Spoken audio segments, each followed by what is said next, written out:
Salam Pancasila. Dengan dilaksanakannya pembatasan sosial berskala besar dimulai dari DKI Jakarta, Provinsi DKI Jakarta, ini langkah yang sangat tepat. Ya, sangat tepat. Kenapa? Karena memang DKI itu pusatnya pandemi atau pusatnya wabah.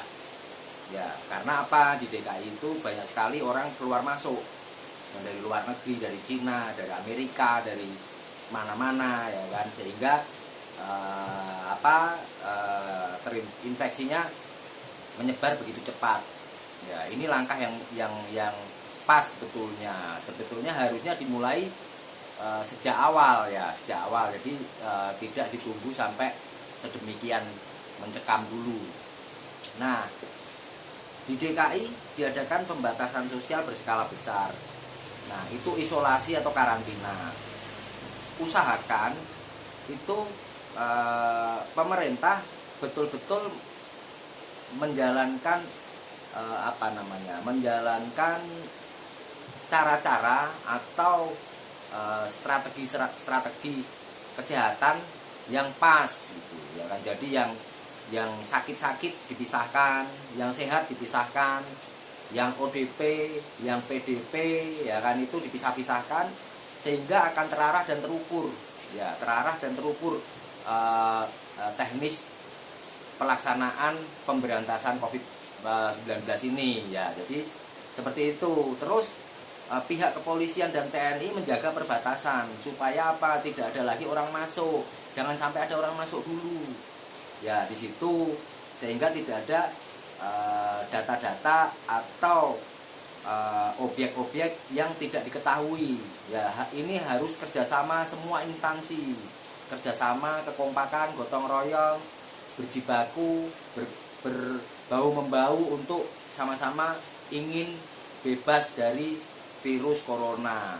Rasa senasib sepenanggungan gitu, ya. Jadi terus untuk daerah lain, ya, yang kira-kira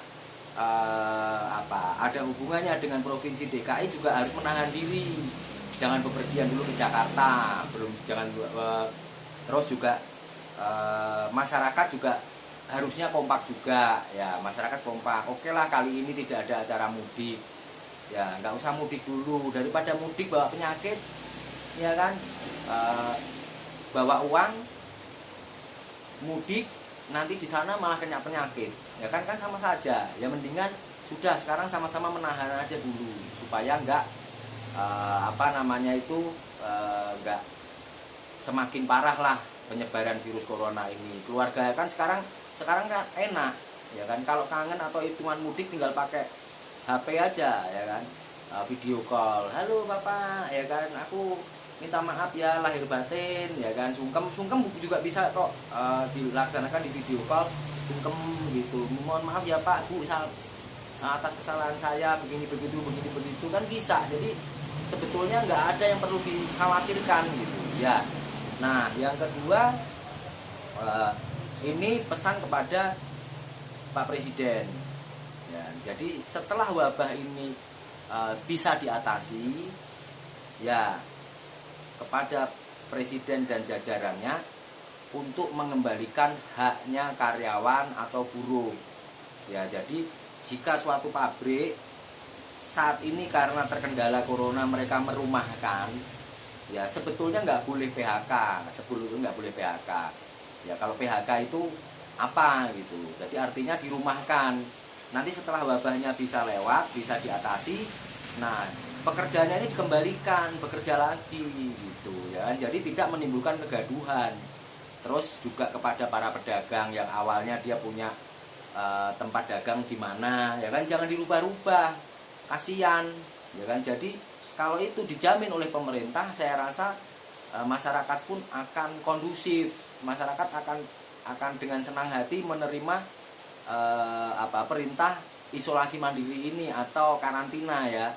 Nah, seperti itu. Jadi mereka di rumah dikasih bantuan, ya kan, supaya tetap hidup selama diisolasi. Nah, setelah virusnya lewat atau setelah wabahnya diatasi, mereka bisa kerja kembali. Nah kalau kayak begitu pasti masyarakat pun mendukung. Yang ditakutkan masyarakat itu nanti setelah apa namanya itu mereka dirumahkan, setelah keadaan normal mereka nggak bisa kerja lagi. Ya ini sebetulnya yang dipikirkan oleh masyarakat juga. Nah jadi kalau bisa kenapa saya saran begitu, agar pemerintah ini jangan model pemadam kebakaran. Ya jangan model pemadam kebakaran.